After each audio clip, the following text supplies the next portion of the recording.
Well, hello everyone, and welcome to another episode of Harebrained Games. Today we're going to take a look at Age of Civilization by Jeffrey.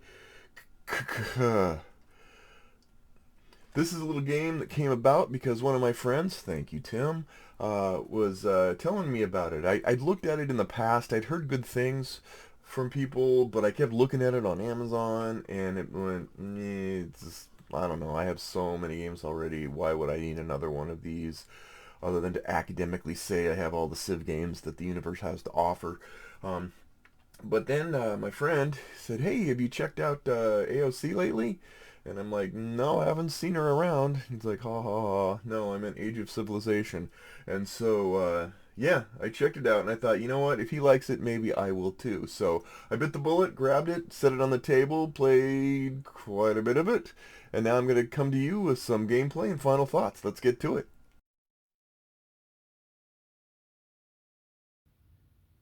Okay, let us examine what comes in this teeny tiny box. Age of Civilization by Jeffrey All right. Well, you got a scoring track. This is basically two tiny pieces of thin paper put together to form a very odd track. That, hey, why not? And then every player gets, well, a score marker, because that's victory points. Star points are all it's about, baby. And then you have coins and gold, which represent 3 coins, I think, or 5, whatever. You can kind of make it up as you go. Every player is going to get a special research board and or technology board that they can use to fill in certain things that gives them special bonuses. Everybody gets 4 workers. You can never have more than 4. There can only be 4. And then you have wonders. There's a whole pile of wonders. You're going to have, I think, 3 plus the number of players at any given time, or there's a number. But each of these you can buy. They're sort of like the Sid Meier's Civilization Wonders. You buy them, they have some powerful ability far above those of mortal men. And then you play those. The big thing are the civilizations, and you have a hefty, hefty pile of civilizations. These civilizations are going to be the foundation of what you do over time, over the 6 rounds, to build and develop your civilization in the hopes that you score more. That's right, star points. There's the track. This is the sort of the action track, whatever they call it. Basically, you have this, which is, these are always available all the time, every turn, no matter what. So these 3. You place this over here, and then you have anything underneath it, directly underneath it, is also available that round. And what you're going to find as the technology train moves forward, beep beep, you're going to find all of these things you used to be able to do left behind as you traverse your civilization into extreme civ. Anyway, and then you have cubes, which you're going to use to, that's how you're going to know what technologies you've researched and not. Then you get a rule book. It's small, but it's mighty. Lots and lots of detail packed in this baby. A ton of detail is packed in here. Not only that, but you also have a scenario guide for solo play, variant cards. So there's a lot. There's a lot in this baby. There's a lot in this little box. So let's go ahead and get into a sample of gameplay. Okay, we're gonna pit the forces of yellow against the dire forces of dark brown. Dun dun dun. Alright, so what are we gonna do? On your turn, the first thing you do is decide, do I want a civ? Do I want to rise a civ? Do I want to annex a civ? Or do I want to skip? Can't skip the first turn. You have to rise up, or you have to annex. Now, these are the 5 currently that we have in this 2-player game, civilizations available to you. Now, what's significant about them is the number of workers you're going to get while this is your active civ, the civ at the top of the food chain. So, and each of these has some special thing. This is pretty powerful right away. I'm going to go with the Mayans. Why, you ask? My instincts tell me that it's a best move for now. So I have 3 units. This is going to go off to the side. I have 3 workers to use because Maya is my active civ. I have taken that. Yeah, ha, ha. Then I'm going to go ahead and, I mean, we just couldn't do this, but what you do is The ones you don't take, you add incentive for the other players because they're going to get those coins if they choose a civ that's been hanging around a while. Standard stuff. Item order-wise, this I think goes in a different order, but of play. But anyway, we're done. We've taken care of that. Now we have Carthage. Ooh, when Carthage rises, you get 3x. Ooh, you get a 3x bonus of money. 3x bonus money. Dang. Okay. Cool. All right. So now that we've risen our civ, it says you may take future actions, which is powerful because it means instead of being stuck here, you can take anything in the future. This is an excellent turn for the Mayans to show up for me because I can literally take any of these actions, and that's what I'm going to do next is I use my workers to take my actions. Now notice that if I farm, I'm going to get extra money. That's pretty cool. And this says if I buy a wonder, it's a -1. Now this bottom section, you're going to find out later, this is with you for the rest of the game. You're never going to lose it. So that's pretty cool to keep in mind. So the first thing we're going to do is we're going to farm. Requires 2 workers. 3 coins, but I have a special ability, so I'm going to get 4 coins. Whee! Oh, they look so cuddly. 1, 2, 3, 4. Look at that money. Look at that money. All right. So I've now used my 2 workers to do that action. I have one more action, one more worker, and I can do some things. I'm going to do this just to show you. Cost a worker and 4 coins. So I'm going to put those 4 coins back, and I get a star. That's my first victory point. I'm amazing. All right, and also I get to gain a technology. I get to choose one of these technologies, and I get to activate it. I'm going to do sailing. Sailing gives me 1 defense against the war phase. And if I fish or trade, which happen to be nicely put at the end, so I can be using those a lot, I'm going to get extra coinage. So I'm going to be rolling in dough thanks to the configuration system I have here. All right, now we're done. I move my workers back off. Yay! And there we go. Now it's time for my opponent to do his move. All right, so Brown has to do the same thing. He has to pick a civilization as well, and he needs to decide which one he's going to employ. So let us do, yes, okay, so let's do this. We'll look here and see what we have. Mali's nice. It gives 3 coins. It gives you a build action that you can use even if the build action is behind you is not available, and so you can kind of always know you can build. Building just basically gives you victory points. Trade. Every turn when you rest, you get an extra coin and 2 victory points. Oh, that's interesting. I could do that. I could hunt, but that cost me.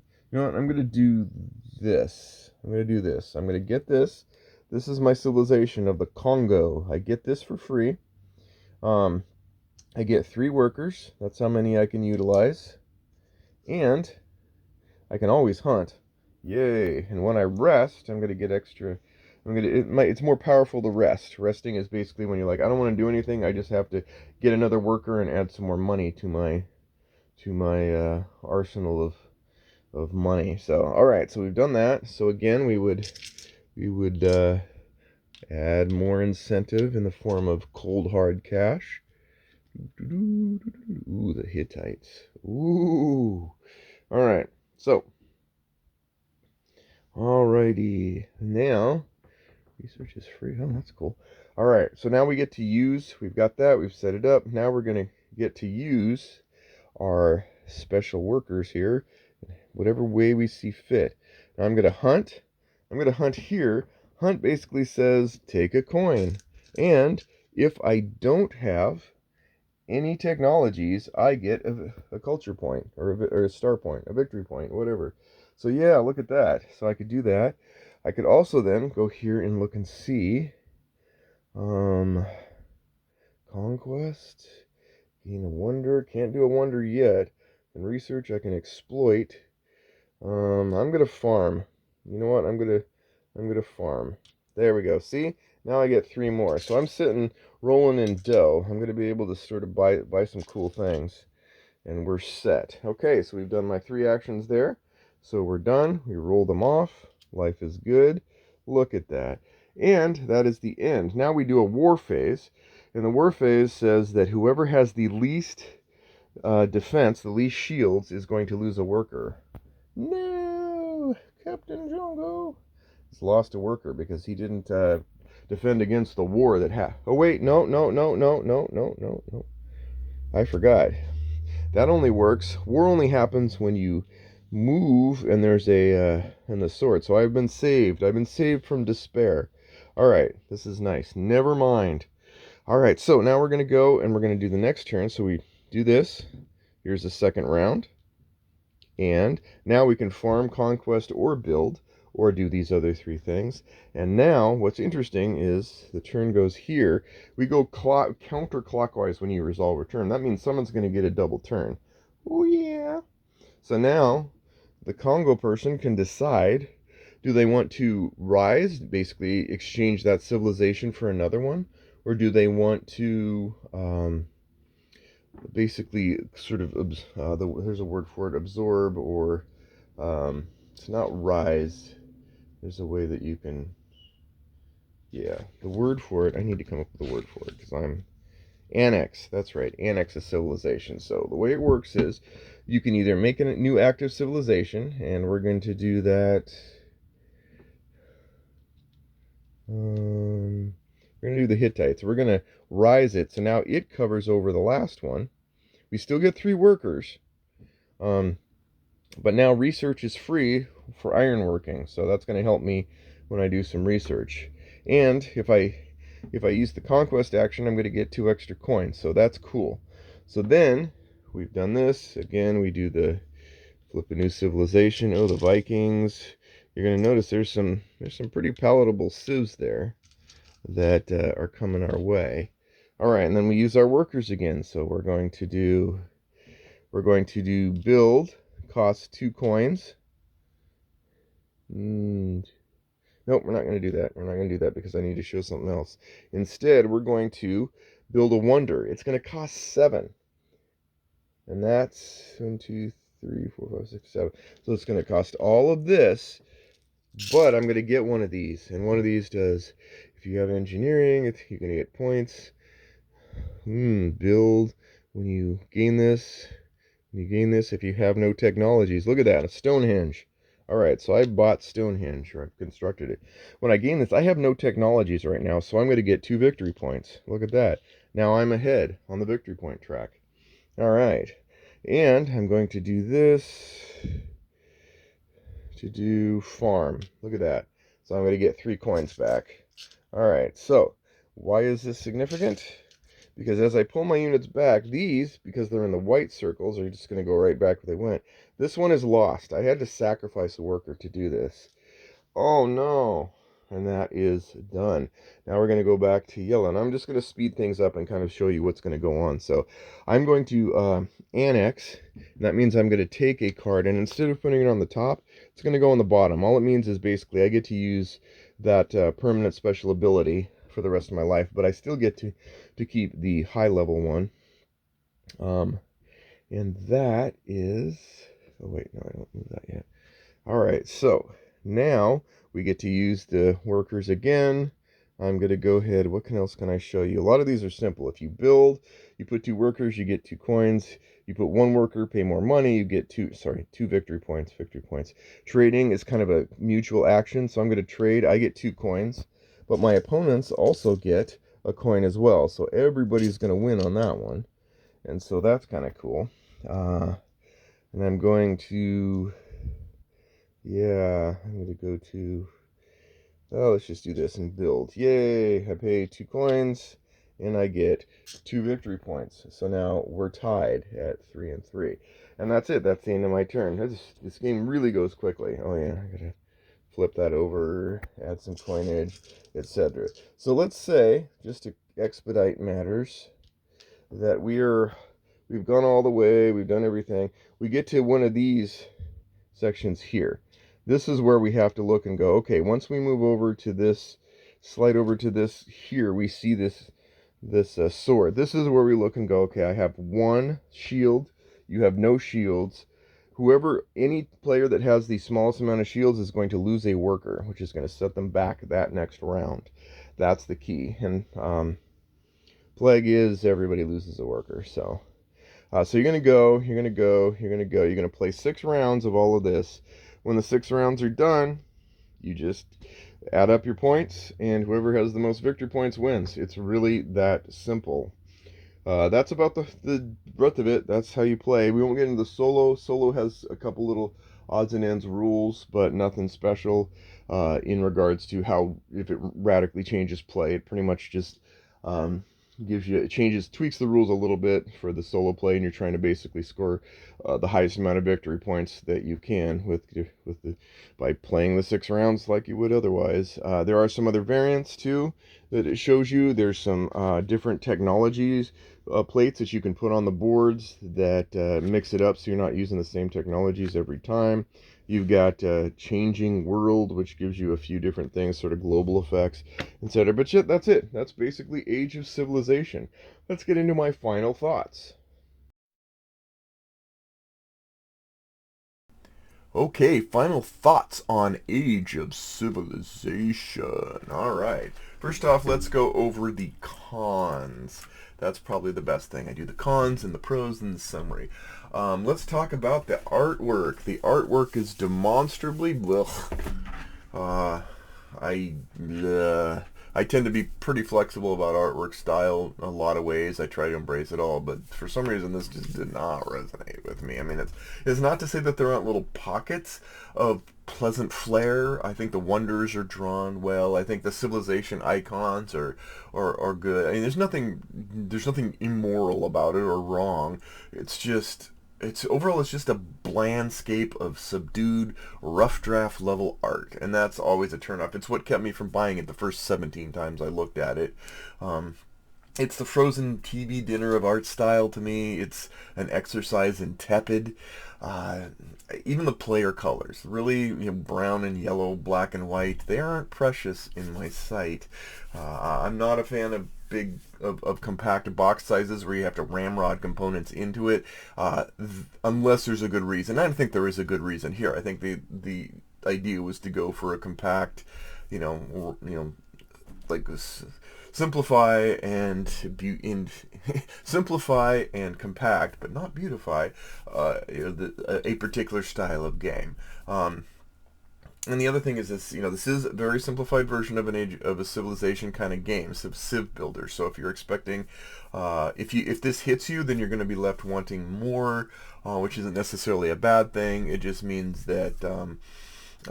Like in the Tiny Epic games, there's Tiny Epic Galaxies, Tiny Epic Quest, Tiny Epic Tactics, etc.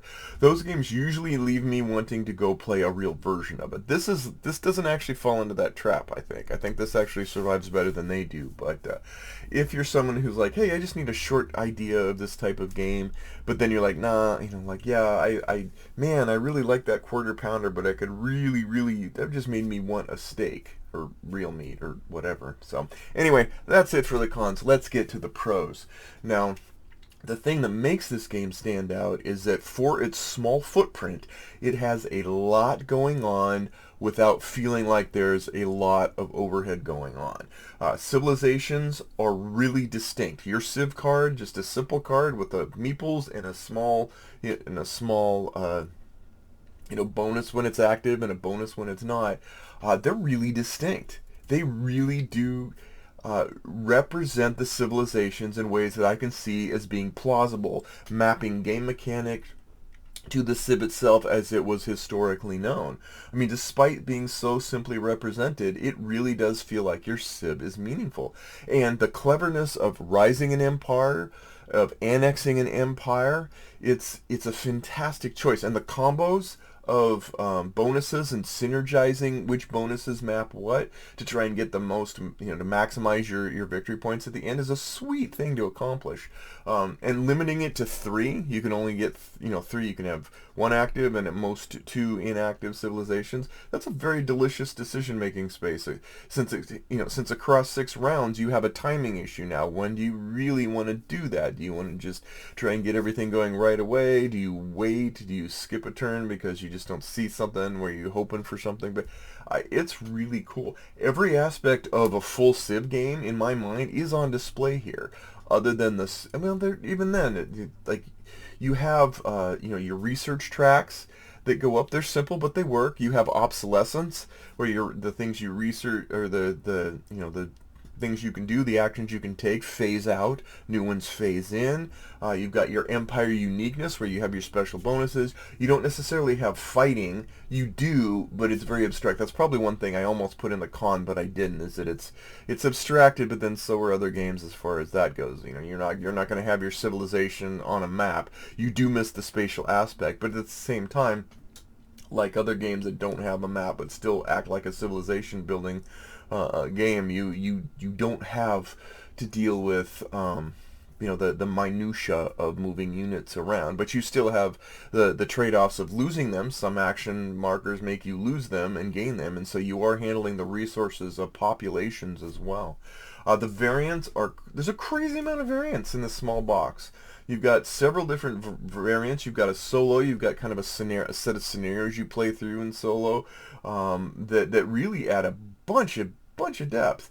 The rule book is like a protein bar of density. It packs a ton of information into its short rule page count. You do get the rules. Yes, you know how to play, but you also get breakdowns of each civilization with meaningful information on how to do that. All the variants being displayed, and then you got the solo booklet.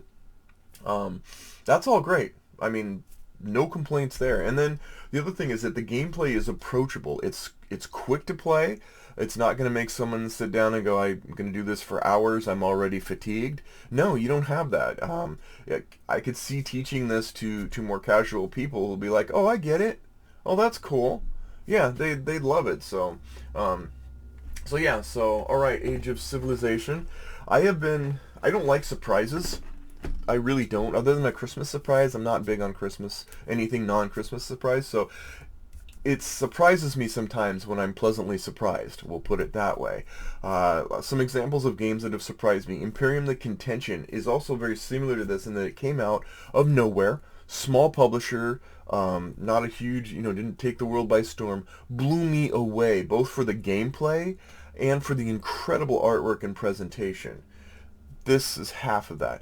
Imperium Classics, Imperium Legends, another. It's a deep, complex, lengthy civilization building game that I wouldn't recommend for casual people, but that with a single deck of cards managed to put an amazing amount of depth into the gameplay of it. And those are two things. They just came out of nowhere and surprised the heck out of me. Age of Civilization is one of those surprise hits. Now, I have to dock it because, again, it tried its hardest to artistically turn me away from it, but it does the best job of distilling civilization games to their simplest, purest, pleasantest elements, and then melding that simplified experience into a tangible and satisfying whole. And I'm really, really glad that my friend recommended it, and I ended up biting the bullet and do it. So, I mean, this is Age of Civilization is kind of like the kid nephew of Through the Ages. The kid who comes out to the living room with his construction paper cards and his glue and blunted scissors and says, "Uncle, I made a game too, except it works, and you can even eat the glue paste." So anyway, there's two things to take away from this. Three, if you count 2 plus 1. One is that I want more. I really want more techs with this. Little technology trees. I want more civs. I want more rounds. But alas, maybe that wouldn't work. I want more fun. This is worthy of getting more of. And 2, I want a deluxe edition of this. I want the dual layered boards. I want refined artwork. I want like a full-size box. I would buy 2 copies of this game if it came with a nice facelift. Just because it's good enough and deserves it. So, and if you're still unsure about the game, the beautiful thing is this game is up and running where you can play a solo version of it on boardwebgames.com, I think. So you can actually give it a try yourself and see if you like it or not, and if it's worthy of the purchase. It was definitely a worthy purchase. I'm glad I bought it. I have no doubt I'll be playing it a lot in the future. So Age of Civilization, I think it's pretty cool. So on that, we'll see you next time on Harebrained Games.